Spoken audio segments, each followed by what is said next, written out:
much, we said it, but we know it gets hot around here, right? Sure does. Your gardens and your plants and your flowers don't have to wilt along with you. Sarah is outside now with, I just read your part, I'm sorry. That's okay, you can Go take it ahead. away.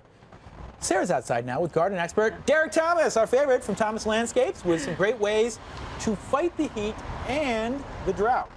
Yeah, guys, you know what? I don't know if you've noticed, but some of the plants around here are a little bit crispy because we have had some hot days, or maybe some of us haven't watered as much as we should. That might be part of it. But Derek Thomas, of course, here to tell us more about how we can get some plants in the ground that are really going to help us during these hot days that are really kind of resistant to drought. Yeah, and if you look around, some gardens are looking crispy. Yeah. And other gardens are looking nice. And what these people have done is they've had the forward thinking and they've put in plants that are drought tolerant. The other nice thing about putting in drought tolerant plants now is you're going to enjoy them into the fall, but also next year you're going to save energy by reducing the amount of water that you consume. And money by buying more plants. Right, exactly. Die. And I mean, plants like Nandina, we were talking about this before the segment. You know, Nandina is a plant that you literally can put in, you plant it, and you forget about it. Now, Nandina has started showing up on some invasive lists, but this one is a harbor dwarf Nandina.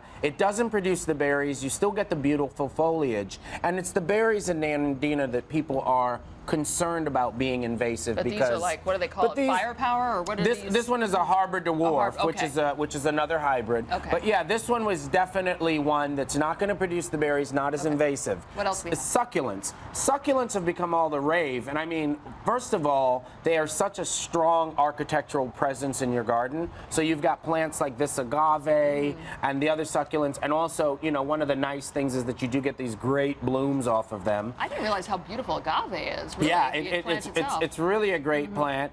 And then now those are not cold hardy in your garden, so you need to know that. But then these, like the sedum, they are. And sedum has so many different varieties, and they're in full bloom right now. Okay. So that's a great thing. Sages, and you know, we were talking about this. If you rub your hand across that, that is agastache, which is a hummingbird mint. And this one is a really, really good one if you have a tough area in your garden. And then the black and blue sage, I was jokingly saying that, you know, indigo is the new red for hummingbirds. The hummingbirds will love it. Hummingbirds will love you if you put this plant in, and you will have hummingbirds. And then you've also got yucca, which is a great, it's a spiky plant, and it's a great, great plant. Now, what about, you know, if you've got some really, really tough areas that are tough to grow in, even in the best of times? Okay. Things like, this is a Japanese runner grass. This is going to perform in dry shade like no other plant will.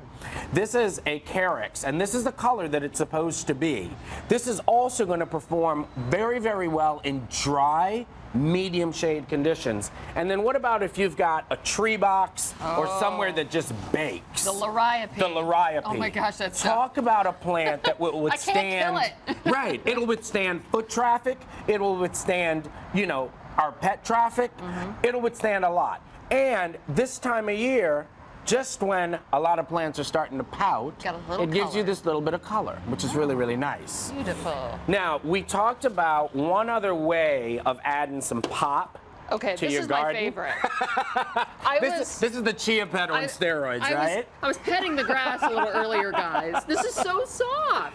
I know. And it smells good. It smells good. What this is a creeping thyme. Now, this is an entire tray of the plants. And what you would do is at the garden center, you would get as many as you need. So you would just get one section of that. And what the plant actually does is it grows in really, really tough places. So say that you have a pathway where there's spaces in between it that you can't get anything to grow. Put this plant in there. Or you don't want weeds to grow up. Or you don't want weeds to grow up. The weeds are the only thing that seem to be growing. Yep. Use this plant in that tough area. Or like a hillside, because what this plant's going to do, it's going to run. It's going to create this wonderful carpet. Beautiful. You've got a great scent. So like if you're out barefoot in it and you walk, all of a sudden it's wafting through the air, the scent of the thyme. Better. And in spring, it'll give you a gift. This will be nothing but pink blooms come spring. I love it. How can people reach you? Again, we're out of time. At Thomas Garden Guy is the Twitter handle. Follow me on Facebook, Thomas Landscapes. We've got some great recipes on there for our Labor Day barbecue. Yeah, involving herbs as well. I know involving herbs as well. and stuff. Yeah. Thank you, Derek. Back Thank into you. you guys. Thanks, Sarah. Thanks, Derek. Soothing.